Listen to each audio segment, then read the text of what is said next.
The dangerous part of RAG is not when retrieval fails. It is when retrieval looks good enough and the answer still lies. Exactly. People treat retrieval as a truth anchor, but retrieval only supplies candidates. The model still has to assemble a story, and that story can outrun the evidence. So, the comforting idea is, if I ground the model in documents, hallucination goes away. You are saying that is the wrong mental model. Yes. RAG reduces some hallucinations, but it creates a more subtle one. The answer sounds sourced because pieces of it are sourced, while the links between those pieces may be invented. Give me a concrete failure, not a theory. Imagine an internal support bot for a payment system. Retrieval finds one doc about refund eligibility, another about chargeback timelines, and a third about a deprecated exception for enterprise accounts. The model blends them and tells an agent that premium users can still get a same-day refund after a chargeback review. No single document says that. The answer is stitched from nearby facts into a false policy. That is worse than a random guess, because now it carries the aura of evidence. Right. In plain generation, you expect some creativity. In RAG, the confidence goes up. Users, operators, and even developers become less skeptical, precisely when they should be more skeptical. What usually causes that stitch job? Bad retrieval? Sometimes, but there are two common root causes. First, missing evidence. The needed fact is absent, chunked away, filtered out, or ranked too low. Second, noisy evidence. The retrieved set contains documents that are relevant in keywords, but wrong in context, time, scope, or authority. Walk me through missing evidence first. Why does absence turn into invention? Because language models are completion engines. If the prompt asks for an answer, and retrieval gives only partial support, the model often fills the gap with the most statistically plausible bridge. It does not naturally stop and say, I have 80% of the chain and 20% is unknown, unless you force that behavior. So if the retrieval gives 3 steps of a 4-step proof, generation supplies step 4 from vibes. Yes, and the scary part is that step 4 often sounds reasonable. Say a compliance assistant retrieves a policy that employee data can be stored in region A, and another document saying backups are encrypted, but misses the retention exception for contractors.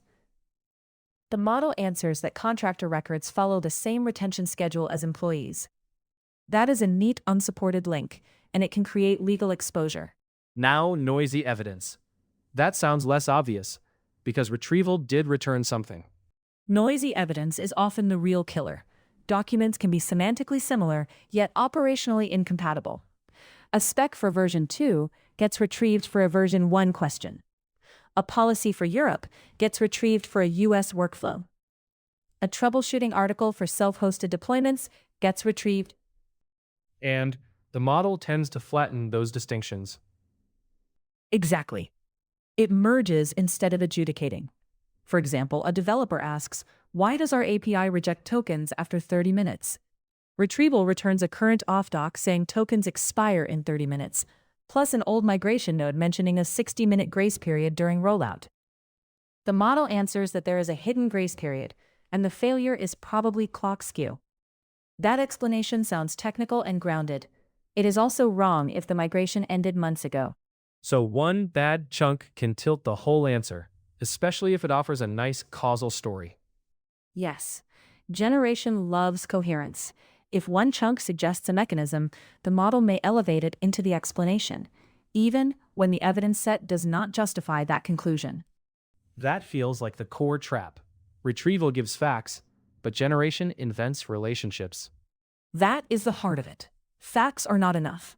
Most bad RAG answers are not fabricated nouns. They are fabricated edges between true nodes. The model says A implies B, or policy X overrides policy Y, or event M caused event N, without support. Which means evaluation gets harder too, because every sentence may contain true fragments. Right. You cannot just ask, did retrieval contain the answer somewhere? You have to ask, did the answer's key claims and links have direct support? Consider a medical coding helper that retrieves notes on symptom criteria and separate notes on billing exclusions. If it concludes a code is billable because the symptom threshold is met, It may be inventing the link between diagnosis support and billing eligibility. And in production, the team with the slick demo wins the meeting, while the team with the stricter answer policy wins reality. That is a real power shift. Systems that answer more often look smarter in a demo. Systems that abstain when evidence is weak look worse, until the first costly mistake. Then precision suddenly matters more than fluency. If you had to give builders one practical habit, what changes the most? Make the model prove its joins, not just cite documents, but map each important claim to exact support, and treat unsupported transitions as failure states. If the answer depends on combining sources, require the combination logic to be explicit and checkable. So, the goal is not, did we retrieve enough text? It is, did we earn every link in the reasoning chain? Yes, because in RAG, the most expensive hallucination is not a made-up fact. It is a made-up connection between real facts.